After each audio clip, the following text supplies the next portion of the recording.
महिला ने कार का दरवाजा खोलने की कोशिश की, पर उसका हाथ वस्तुओं के आर पार चला गया। वह सीधे कार के अंदर जाकर बैठ गई। उसने अपनी शक्तियाँ दोस्तों के साथ साझा की, पर दोनों उसकी उपस्थिति महसूस नहीं कर सके। वे जल्द ही महिला के घर पहुँच गए। उन्होंने उसे नजरअंदाज कर दिया और उसकी चीजों को खंगालने लगे। जब एक आदमी उसके शरीर के आर पार चला गया, उसे एहसास हुआ कि कुछ गड़बड़ है। फिर उनकी बातचीत से उसे पता चला कि उसकी पहले ही हत्या हो चुकी है। महिला को यकीन नहीं हुआ, इसलिए उसने सच का पता लगाने का फैसला किया। वह दोनों के पीछे पीछे अपराध स्थल तक गई। जब वह पास पहुंची तो वह डर गई। एक बड़ा पेड़ था जिसके नीचे एक लाश पड़ी थी और वह बिल्कुल उसकी तरह दिख रही थी। उसकी बाह पर कुछ नंबर लिखे थे, पर कोई नहीं जानता था कि उनका क्या मतलब है। अब महिला को आखिरकार विश्वास हो गया कि वह मर चुकी है। वह घर लौटी और सभी सुराग जोड़ने लगी, लेकिन उसे अब भी नहीं पता था कि हत्यारा कौन है। इसलिए वह पुलिस स्टेशन गई और चुपके से अभिलेखागार कक्ष में सुराग ढूंढने के लिए घुस गई। अचानक 2 अधिकारी अंदर आ गए।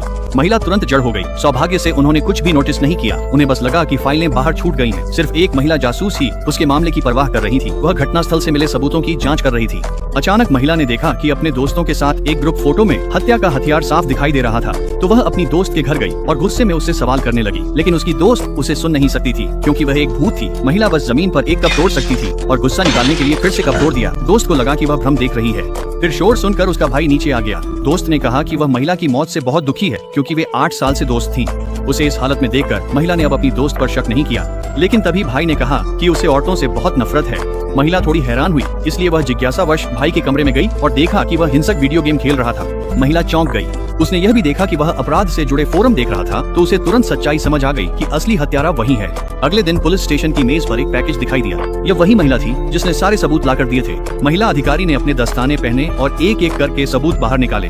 देखा कि गेम कंट्रोलर पर लिखा नंबर शव पर लिखे नंबर से मेल खाता है, तो महिला जासूस को भी समझ आ गया कि असली हत्यारा कौन है। इसी तरह महिला की आखिरी इच्छा पूरी हो गई। वह पुलिस स्टेशन से बाहर निकली। फिर उसका शरीर धीरे धीरे रोशनी में बदल गया और हवा में विलीन हो गया। इस कहानी ने हमें सिखाया कि कभी बुरा मत करो, क्योंकि